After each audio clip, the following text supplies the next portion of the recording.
성령 충만한 삶. 성령을 체험했습니다. 능력이 임했고 은사도 주어졌습니다. 많은 기도를 드렸고 성경도 많이 읽었습니다. 그런데 제 안에는 기쁨이 없었습니다. 공허함과 허전한 마음은 사라지지 않았고 여전히 열등감에 사로잡혀 있었습니다. 외로움은 떠나지 않았고 작은 일에도 걱정하고 근심하는 습관은 완전히 없어지지 않았습니다. 제 안에 있는 이 근본적인 문제가 무엇인지 알 수 없었습니다. 그래서 저는 스스로를 돌아보았습니다. 혹시 회개하지 않은 죄가 있는 건 아닐까? 그러나 성령님께서는 그게 아니라고 말씀하셨습니다. 내면의 상처. 기도 중에 7살인 제가 옥상에서 울고 있는 장면을 보게 되었습니다. 그 순간 잊고 지냈던 기억이 떠올랐습니다. 엄마는 아이 넷을 키우며 시어머니까지 모시느라 늘 바쁘고 지쳐 있었습니다. 그날 저는 자매들과 싸웠던 것 같습니다. 하지만 엄마는 상황을 살피지도 않고 빗자루를 들고 저를 때리셨습니다. 자매들과 다툴 때면 항상 혼나는 쪽은 저였습니다. 엄마는 제 이야기를 들어보려 하지 않으셨고 그저 때림으로 상황을 끝내려 하셨습니다. 그런 일이 반복되던 시절이었습니다. 어린 저는 그날도 깊은 상처를 받았고 옥상으로 올라가 서럽게 울었습니다. 죽고 싶다는 생각이 들 만큼 서러웠습니다. 해가 저물도록 아무도 저를 찾지 않았습니다. 그리고 밤이 완전히 찾아왔을 때 엄마는 아래층에서 내려오라고 저를 불렀습니다. 저는 그 영상을 보면서 참 많이 울었습니다. 나이가 들어서도 그때의 상처는 여전히 제 안에 살아 있었습니다. 그 장면 속에서 주님은 어린 저를 조용히 안아주셨습니다. 그리고 다정하게 말씀하셨습니다. 나는 너를 사랑한단다. 그것은 분명 저를 치유하시는 하나님의 손길이었습니다. 고통스러운 치유의 과정. 누군가는 말했습니다. 성령을 체험하는 중에 자신이 지은 죄들이 파노라마처럼 펼쳐졌다고요. 하지만 저에게는 죄보다 먼저 마음속 깊이 묻어두었던 상처의 기억들이 하나씩 하나씩 보여지기 시작했습니다. 그 시간들은 정말 고통스러웠습니다. 잊고 있었던, 아니, 애써 잊고 싶었던 장면들이 그때의 감정을 느끼며 다시 경험되었습니다. 보고 싶지 않았던 기억, 감당하기 힘들었던 상처, 그 모든 것을 다시 마주해야 한다는 건 결코 쉬운 일이 아니었습니다. 저는 하나님께 물었습니다. 왜 굳이 이 기억들을 다시 보게 하시는 건가요? 왜 그때의 고통까지 다시 느껴야 하나요? 하나님은 기억의 영상이 끝날 때마다 말씀하셨습니다. 그때 나도 너와 함께 있었단다. 내가 얼마나 아팠는지 나는 다 알고 있단다. 그 순간에도 나는 너를 사랑했고 지금도 여전히 너를 사랑한단다. 그 음성은 한편으론 위로가 되었지만 또 한편으론 더 큰 서러움을 안겨주었습니다. 저는 참지 못하고 되물었습니다. 정말 저를 사랑하셨다면 왜 그때 그 고통스러운 순간에서 저를 구해주시지 않으셨나요? 저는 모든 감정을 껴안은 채 그분 앞에서 울었습니다. 그것이 바로 내적 치유의 시작이었습니다. 하나님은 제게 잊으라고 하지 않으셨습니다. 그 기억을 회피하라고도 하지 않으셨습니다. 그분은 제가 그 상처를 다시 마주보며 그 안에 머물러 계셨던 하나님의 사랑을 발견하길 원하셨던 것입니다. 그리고 무너진 저를 그 사랑으로 다시 세우시길 원하셨습니다. 치유는 긴 여정. 그가 마음 상한 자를 고치시며 그들의 상처를 싸매시는도다. 저는 그렇게 많은 시간 동안 하나님 안에서 치유를 받았습니다. 그리고 그 치유의 과정 속에서 저는 반드시 마주해야 했습니다. 나를 아프게 했던 사람들, 잊고 싶은 사건들, 그리고 용서. 용서는 회복을 위한 선택이 아니라 그 치유를 가능하게 하는 조건이었습니다. 하지만 그 모든 과정을 지나왔다고 해서 곧바로 완전하게 회복된 것은 아니었습니다. 사람들은 내적 치유 세미나에 등록하고 한 번의 기도, 한 번의 눈물로 치유되었다고 말하곤 합니다. 물론 자신의 상처를 직면하고 그 고통을 인정하는 일은 치유를 향한 중요한 첫걸음입니다.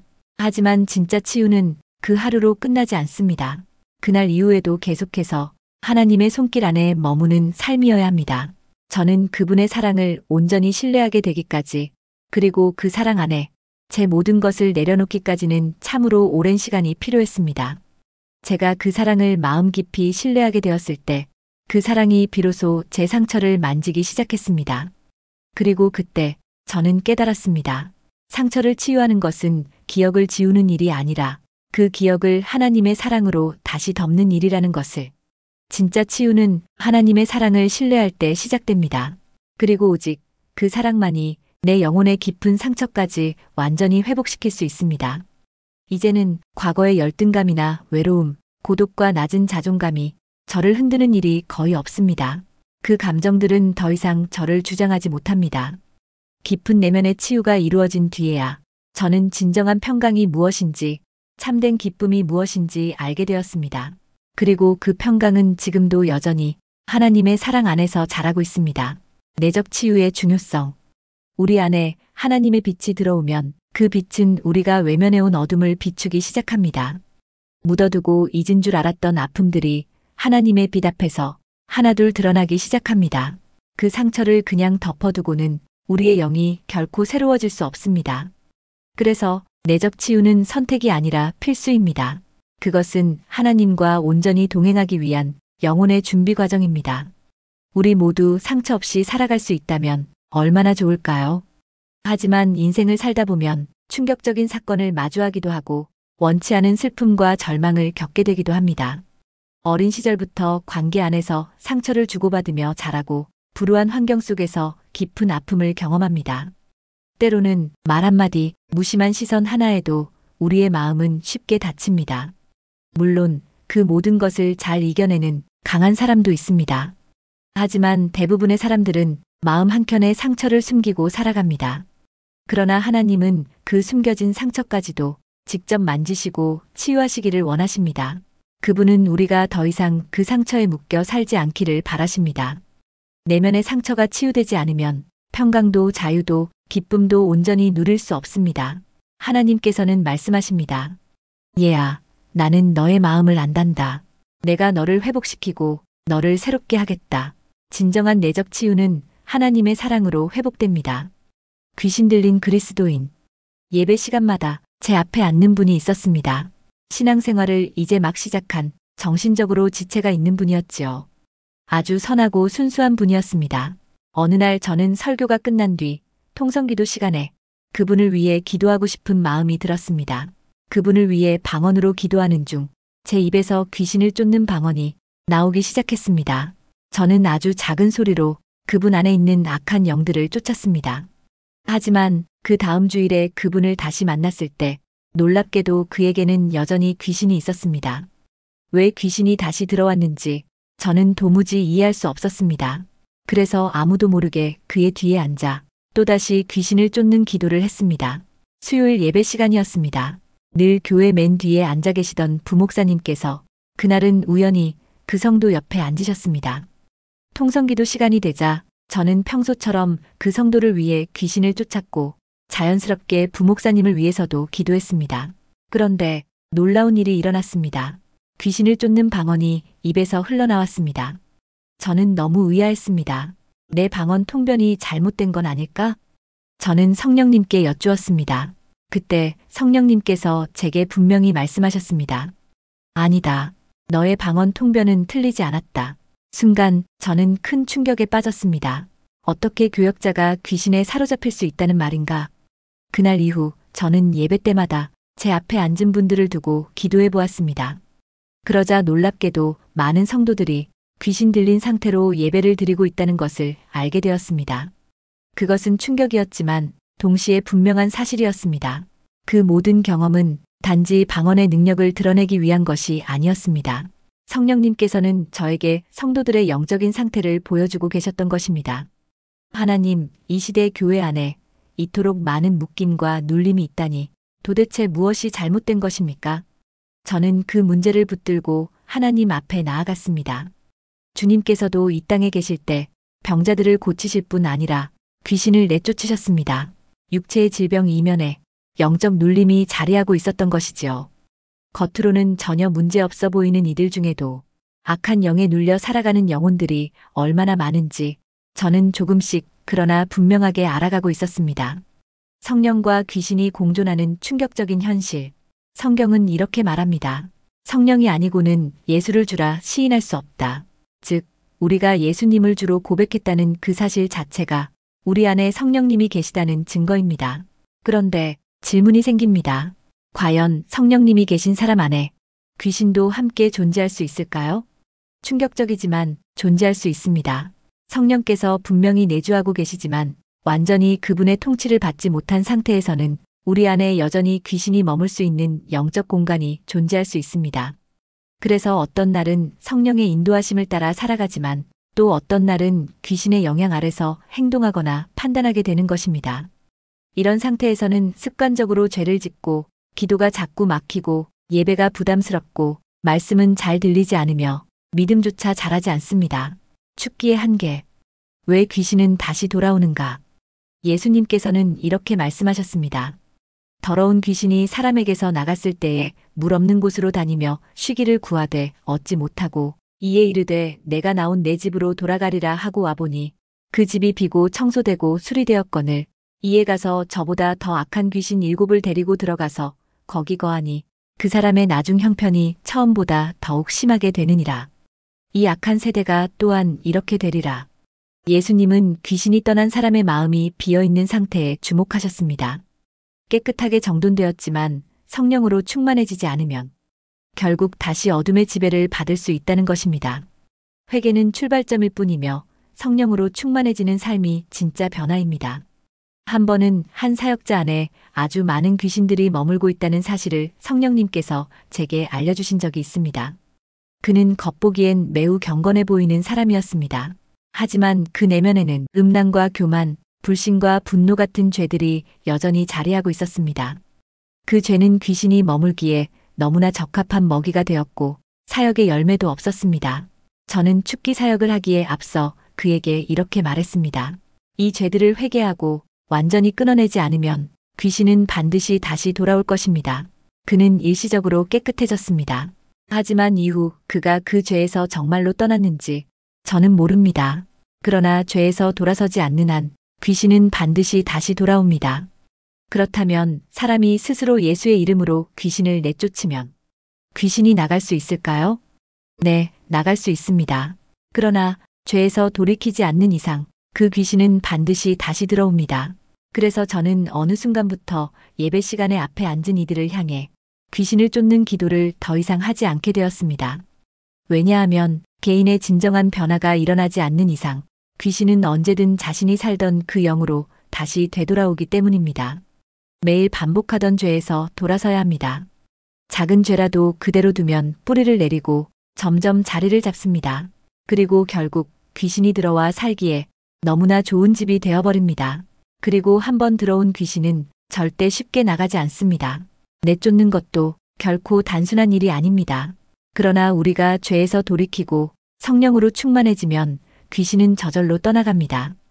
회개는 출발점일 뿐이며 성령으로 충만해지는 삶이 진짜 변화입니다. 귀신의 또 다른 통로. 내면의 상처. 귀신의 통로가 되는 또 다른 것은 마음 깊은 곳에 자리한 내면의 상처입니다. 충격적인 사건, 사랑받지 못한 경험, 무관심과 학대, 거절, 두려움, 외로움, 이런 감정들은 영을 병들게 하고 그 틈을 타서 악한 영이 역사할 수 있는 문이 열리게 됩니다.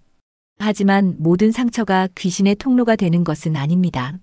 정신적으로 강한 분들이나 신앙이 좋은 분들은 잘 이겨내기 때문에 깊은 상처로 남지 않을 수 있습니다. 그러나 심성이 약하고 믿음이 없는 분들이 이런 감정에 오랫동안 노출된다면 깊은 상처로 남습니다. 그렇기에 우리는 유년 시절에 겪은 상처를 오랫동안 갖고 있는 것입니다. 그렇게 약해진 틈 사이로 악한 영은 조용히 파고듭니다. 핵심은 그 상처를 어떻게 다루는가입니다. 하나님이 나를 사랑하신다는 것을 진심으로 깨닫고 믿게 되는 그 순간 상처는 비로소 녹아내리기 시작합니다. 그 사랑을 믿고 그 사랑에 나를 맡길 때 성령님은 내 안에 다가오셔서 묶인 것을 풀고 다친 마음을 여시며 깊은 곳까지 치유해 주십니다. 하나님의 사랑을 신뢰하는 삶을 살아갈 때 우리는 비로소 성령의 통치 아래 거하는 진짜 그리스도인이 되어갑니다. 영의 회복을 위한 방언기도. 우리의 영은 생각보다 훨씬 섬세하고 쉽게 상처를 입는 존재입니다. 사람의 말 한마디, 상황 하나에도 우리의 영은 눌리고 흔들리고 때로는 깊이 상처받기도 합니다. 그렇기에 영을 건강하게 지키는 일은 무엇보다 중요합니다. 영을 건강하게 지키는 가장 강력한 도구 중 하나가 바로 방언기도입니다. 방언 기도는 우리의 영을 정화하고 강건하게 세워줍니다. 방언 기도는 우리 영이 하나님과 교통하며 드리는 깊은 간구입니다. 우리는 문제의 본질을 알지 못한 채 겉도는 기도를 할 수 있지만 우리의 영은 압니다. 무엇이 우리 안에서 상처를 내고 있고 어디가 막혀 있으며 무엇이 우리를 억누르고 있는지를 정확히 알고 있습니다. 귀신이 들린 상태에서도 방언은 가능합니다. 한 번은 늦은 밤 저에게 한 목사님이 다급하게 전화를 걸어왔습니다. 귀신 들린 여고생이 있는데 아무리 기도해도 나아지지 않는다며 도움을 요청한 것이었습니다. 그 집에 도착했을 때 작고 마른 아이가 거실 중앙에 앉아 있었습니다. 그동안 아무 증상도 없던 아이가 갑자기 발작적으로 귀신 들린 행동을 한다는 겁니다. 저는 성령님께 물었습니다. 이 아이에게 어떻게 해야 할까요? 그러자 성령님께서 말씀하셨습니다. 방언을 하게 하라. 저는 아이를 조용히 안았습니다. 이상한 행동을 하며 소리를 내던 아이가 얌전해졌습니다. 제가 다정히 말했습니다.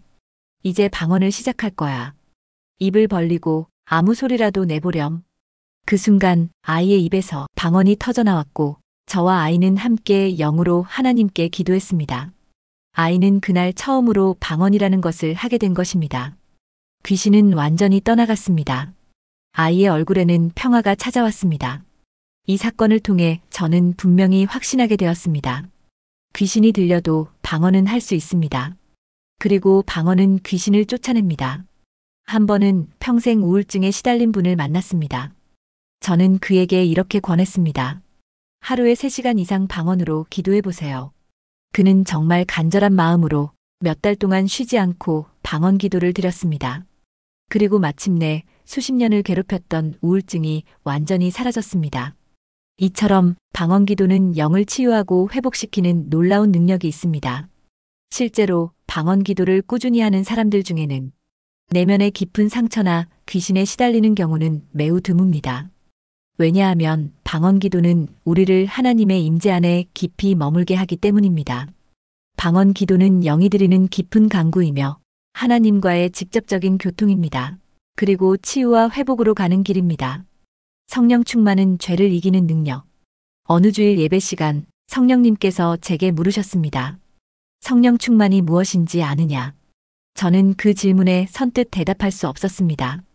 그때 성령님께서 다시 말씀하셨습니다. 얘야, 성령 충만이란 죄를 이길 수 있는 능력이란다. 그때 저는 깨닫게 되었죠. 제가 성령 충만으로 가고 있다는 것을 알게 되었습니다. 예전에는 죄인지도 몰랐던 것들이 이제는 너무도 분명하게 죄로 느껴졌습니다. 작은 죄에도 마음이 찔리고 그 어떤 타협도 받아들일 수 없게 되었습니다.